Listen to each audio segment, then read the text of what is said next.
ಕರ್ನಾಟಕದ ಶಬರಿಮಲೆ ಯಾತ್ರೆಗಳ ಮೇಲೆ ಹಲ್ಲೆ ಖಂಡಿಸಿ ಪ್ರತಿಭಟನೆ. ಮುಂದಿನ ದಿನಗಳಲ್ಲಿ ಕನ್ನಡಿಗರ ಮೇಲೆ ಕೇರಳ, ತಮಿಳಿಗರು ದೌರ್ಜನ್ಯ ಮಾಡಿದರೆ ನಿಮ್ಮ ಎರಡು ರಾಜ್ಯಗಳ ಗಡಿ ಬಂದ್. ಶ್ರೀನಿವಾಸ ಗೌಡ ಎಚ್ಚರಿಕೆ. ಚಾಮರಾಜನಗರ. ಕರ್ನಾಟಕದ ಶಬರಿ ಯಾತ್ರೆಗಳ ವಾಹನ ತಡೆದು ಕನ್ನಡಿಗರ ಮೇಲೆ ಹಲ್ಲೆ ಖಂಡಿಸಿ ಕರ್ನಾಟಕ ಸೇನಾಪಡೆ ವತಿಯಿಂದ ನಗರದಲ್ಲಿ ಪ್ರತಿಭಟನೆ ನಡೆಸಲಾಯಿತು. ನಗರದ ಭುವನೇಶ್ವರಿ ವೃತ್ತದಲ್ಲಿ ಕರ್ನಾಟಕ ಸೇನಾಪಡೆ ಅಧ್ಯಕ್ಷ ಡಾಕ್ಟರ್ ಶ್ರೀನಿವಾಸ ಗೌಡ ಅವರ ನೇತೃತ್ವದಲ್ಲಿ ಜಮಾಯಿಸಿದ ಪ್ರತಿಭಟನಾಕಾರರು ತಮಿಳುನಾಡು, ಕೇರಳ ಸರ್ಕಾರದ ವಿರುದ್ಧ ಘೋಷಣೆ ಕೂಗಿ ಆಕ್ರೋಶ ವ್ಯಕ್ತಪಡಿಸಿದರು. ಪ್ರತಿಭಟನೆ ನೇತೃತ್ವ ವಹಿಸಿದ ಕರ್ನಾಟಕ ಸೇನಾಪಡೆ ಅಧ್ಯಕ್ಷ ಶ್ರೀನಿವಾಸ ಗೌಡ ಮಾತನಾಡಿ, ತಮಿಳುನಾಡು, ಕೇರಳ ಸರ್ಕಾರಗಳು ಕನ್ನಡಿಗರ ಮೇಲೆ ನಿರಂತರವಾದ ತೊಂದರೆ ಕೊಡುತ್ತಿದ್ದಾರೆ. ಎರಡು ರಾಜ್ಯಗಳಲ್ಲಿ ಕನ್ನಡ ವಿರೋಧಿ ನೀತಿಯನ್ನು ಅನುಸರಿಸುತ್ತಿದ್ದೀರಿ. ತಮಿಳುನಾಡಿನಲ್ಲಿ ಕರ್ನಾಟಕದ ವಾಹನಗಳು ಕರ್ನಾಟಕ ಬಾವುಟ ಕಟ್ಟಿಕೊಂಡು ಹೋದರೆ ಅದನ್ನು ಕಿತ್ತು ಹಾಕಿ ಅವರ ಮೇಲೆ ದೌರ್ಜನ್ಯ ಮಾಡಿ ದಬ್ಬಾಳಿಕೆ ಮಾಡುತ್ತಿರುವುದರ ವಿರುದ್ಧ ಇಂದು ಚಾಮರಾಜನಗರದಲ್ಲಿ ಕನ್ನಡಪರ ಸಂಘಟನೆಗಳಿಂದ ರಾಷ್ಟ್ರೀಯ ಹೆದ್ದಾರಿ ತಡೆದು ಕೇರಳ, ತಮಿಳುನಾಡು ಸರ್ಕಾರದ ವಿರುದ್ಧ ಹೋರಾಟ ಮಾಡಲಾಗುತ್ತಿದೆ ಎಂದರು. ಮಹಾಜನ ವರದಿ ಪ್ರಕಾರ ಕಾಸರಗೋಡು ನಮ್ಮದೇ, ಆದರೆ ಅದು ಕರ್ನಾಟಕದಿಂದ ವಂಚಿತವಾಗಿದೆ. ಇಂತಹ ಗಂಟು ಮೆಟ್ಟಿನ ನೆಲದಲ್ಲಿ ಕೇರಳ, ತಮಿಳುನಾಡು ಸರ್ಕಾರದವರು ಇವತ್ತು ಚುನಾವಣೆ ಹತ್ತಿರ ಬರುತ್ತಿದೆ ಎಂದು ಹೇಳಿ ಕನ್ನಡಿಗರ ಮೇಲೆ ಹಲ್ಲೆ ಮಾಡಿರುವುದು ಅತ್ಯಂತ ಖಂಡನೀಯವಾದದ್ದು. ಮುಂದಿನ ದಿನಗಳಲ್ಲಿ ಕನ್ನಡಿಗರ ಮೇಲೆ ಕೇರಳ, ತಮಿಳುನಾಡು ಸರ್ಕಾರದವರು ದೌರ್ಜನ್ಯ ಮಾಡಿದರೆ ನಿಮ್ಮ ಎರಡು ರಾಜ್ಯಗಳ ಗಡಿಯನ್ನು ಬಂದ್ ಮಾಡಬೇಕಾಗುತ್ತದೆ. ಕರ್ನಾಟಕ ಸರ್ಕಾರ ಕೂಡ ತಮಿಳುನಾಡು, ಕೇರಳ ಸರ್ಕಾರ ಜೊತೆ ಮಾತನಾಡಿ ಕನ್ನಡಿಗರಿಗೆ ರಕ್ಷಣೆ ಕೊಡಿಸಬೇಕು ಎಂದು ಶ್ರೀನಿವಾಸ್ ಗೌಡ ಒತ್ತಾಯಿಸಿದರು. ಪಣ್ಯದ ಉಂಡಿ ರಾಜು, ಸುವರ್ಣ ಕರ್ನಾಟಕ ರಾಜ್ಯಾಧ್ಯಕ್ಷ Suresh Vajpayee, Rajappa, Jagadish, Kemparaju, Rajendra store, Jagadish, Lokesh, G Mahesh, C Siddaraju ಇತರರು ಭಾಗವಹಿಸಿದ್ದರು. ವರದಿ ಒಮ್ಮ ನಂಜುಂಡನಾಯಕ, ಪ್ರಜಾಪ್ರಭ ಟಿವಿ, ಚಾಮರಾಜನಗರ.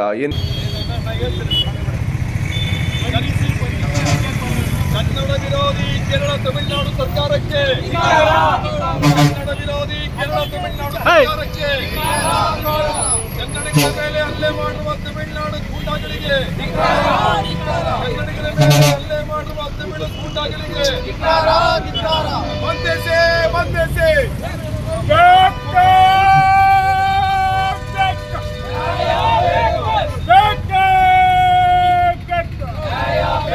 ಅನ್ಯಾಯ ಅನ್ಯಾಯ ಅನ್ಯಾಯ ಅನ್ಯಾಯ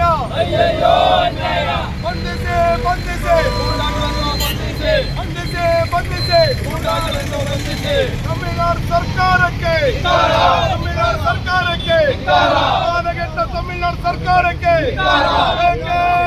ಬೇಕೇ ಬೇಕು, ಬೇಕೇ ಬೇಕು, ಅನ್ಯಾಯ ಅನ್ಯಾಯ ಕ್ರಮ ತೆಗೆದುಕೊಳ್ಳದ ಸರ್ಕಾರಕ್ಕೆ, ಕ್ರಮ ತೆಗೆದುಕೊಳ್ಳದ ಕೇಂದ್ರ ಸರ್ಕಾರ. ತಮಿಳುನಾಡು ಮತ್ತು ಕೇರಳ ಸರ್ಕಾರಗಳು ಕನ್ನಡಿಗರಿಗೆ ನಿರಂತರವಾದಂತಹ ತೊಂದರೆಯನ್ನ ಕೊಡ್ತಾ ಇದೆ ಮತ್ತು ಆ ಎರಡು ರಾಜ್ಯಗಳಲ್ಲಿ ಕನ್ನಡ ವಿರೋಧ ನೀತಿಯನ್ನ ಅನುಸರಿಸ್ತಾ ಇದ್ದಾರೆ ಮತ್ತು ತಮಿಳುನಾಡಿನಲ್ಲಿ ನಮ್ಮ ಕರ್ನಾಟಕದ ವಾಹನಗಳು ನಮ್ಮ ಕನ್ನಡದ ಬಾವುಟವನ್ನ ಕಟ್ಕೊಂಡು ಹೋದ್ರೆ ಅದನ್ನ ಕಿತ್ತಾಕಿ ಅವ್ರ ಮೇಲೆ ದೌರ್ಜನ್ಯ ಮಾಡಿ ದಬ್ಬಾಳಿಕೆಯನ್ನ ಮಾಡ್ತಾ ಇದ್ದಾರೆ ಅಂತ ಹೇಳಿ ಒತ್ತಾಯಿಸಿ ಇವತ್ತು ಚಾಮರಾಜನಗರದಲ್ಲಿ ಕನ್ನಡಪರ ಸಂಘಟನೆಗಳು ಇವತ್ತು ನಾವು ರಾಷ್ಟ್ರೀಯ ಹೆದ್ದಾರಿಯನ್ನ ತಡೆದು ಕೇರಳ ಮತ್ತು ತಮಿಳುನಾಡು ಸರ್ಕಾರದ ವಿರುದ್ಧ ಹೋರಾಟವನ್ನ ಮಾಡ್ತಾ ಇದೀವಿ. ಮಹಾಜನ ವರದಿ ಪ್ರಕಾರ ಕಾಸರಗೋಡು ನಮ್ದೇ, ಕೇರಳದ್ದು, ಆದ್ರೆ ನಮ್ಮಿಂದ ಅದು ವಂಚಿತವಾಗಿದೆ. ಇಂಥ ಗಂಡು ಮೆಟ್ಟಿನ ನೆಲದಲ್ಲಿ ಕೇರಳ ಸರ್ಕಾರದವರು ಇವತ್ತು ಚುನಾವಣೆ ಹತ್ರ ಬರ್ತಾ ಇದೆ ಅಂತ ಹೇಳಿ ನಿಮ್ಮ ಮಲಯಾಳಿ ಭಾಷೆಯನ್ನ ನಮ್ಮ ಕನ್ನಡಿಗರ ಮೇಲೆ ಒತ್ತಡ ಹೇಳಕ್ಕೆ ಹೊರತಕ್ಕಂಥದ್ದು ಅತ್ಯಂತ ಖಂಡನೀಯವಾದದ್ದು. ಅದೇ ರೀತಿ ತಮಿಳುನಾಡಿನಲ್ಲೂ ಸಹ ಇನ್ನೇನ್ ಚುನಾವಣೆ ಹತ್ರ ಬರ್ತಾ ಇದೆ ಅಂತ ಹೇಳಿ ಕನ್ನಡಿಗರ ಮೇಲೆ ದೌರ್ಜನ್ಯವನ್ನ ಮಾಡಿ ಅವ್ರಿಗೆ ತೊಂದರೆ ಕೊಡಗೆ ಹೊರಟಿರತಕ್ಕಂಥದ್ದು ಅತ್ಯಂತ ಖಂಡನೀಯವಾದದ್ದು. ಕೇರಳ ಮತ್ತು ತಮಿಳುನಾಡು ಸರ್ಕಾರಕ್ಕೆ ಸ್ಪಷ್ಟವಾದಂತ ಎಚ್ಚರಿಕೆಯನ್ನ ಕೊಡ್ತಾ ಇದೀವಿ ನಾವು. ನೀವೇನಾದ್ರೂ ನಮ್ಮ ಕನ್ನಡಿಗರ ಮೇಲೆ ನೀವು ಮುಂದೆ ದೌರ್ಜನ್ಯವನ್ನ ಮಾಡಿದ್ರೆ ನಿಮ್ಮ ಎರಡು ರಾಜ್ಯಗಳ ಗಡಿಯನ್ನ ನಾವು ಬಂದ್ ಮಾಡ್ತೀವಿ. ನಿಮ್ಮ ಒಂದೇ ಒಂದು ವಾಹನಗಳು ನಮ್ಮ ಕರ್ನಾಟಕದ ಒಳಗಡೆ ಯಾವುದೇ ಕಾರಣಕ್ಕೂ ಬಿಡೋದಿಲ್ಲ ಅಂತಕ್ಕಂಥ ಎಚ್ಚರಿಕೆಯನ್ನ ಕೊಡ್ತಾ ಇದೀವಿ. ಮತ್ತು ರಾಜ್ಯ ಸರ್ಕಾರ, ನೀವು ಸಹ ರಾಜ್ಯ ಸರ್ಕಾರದ ಸನ್ಮಾನ್ಯ ಮುಖ್ಯಮಂತ್ರಿಗಳೇ, ಉಪಮುಖ್ಯಮಂತ್ರಿಗಳೇ, ಗೃಹ ಮಂತ್ರಿಗಳೇ, ನಮ್ಮ ಕನ್ನಡಿಗರ ಹಿತವನ್ನ ಕಾಪಾಡಬೇಕಾದ್ದು ನಿಮ್ಮ ಕರ್ತವ್ಯ. ನಿಮ್ಮ ರಾಜಕೀಯವನ್ನ ಮರೆತು ಆ ಎರಡು ಸರ್ಕಾರಗಳ ಜೊತೆ ಮಾತಾಡಿ ನಮ್ಮ ಕನ್ನಡಿಗರಿಗೆ ರಕ್ಷಣೆಯನ್ನ ಕೊಡಬೇಕು ಅಂತ ಹೇಳಿ ನಿಮ್ಮನ್ನು ಸಹ ನಾವು ಒತ್ತಾಯ ಮಾಡ್ತಾ ಇದೀವಿ.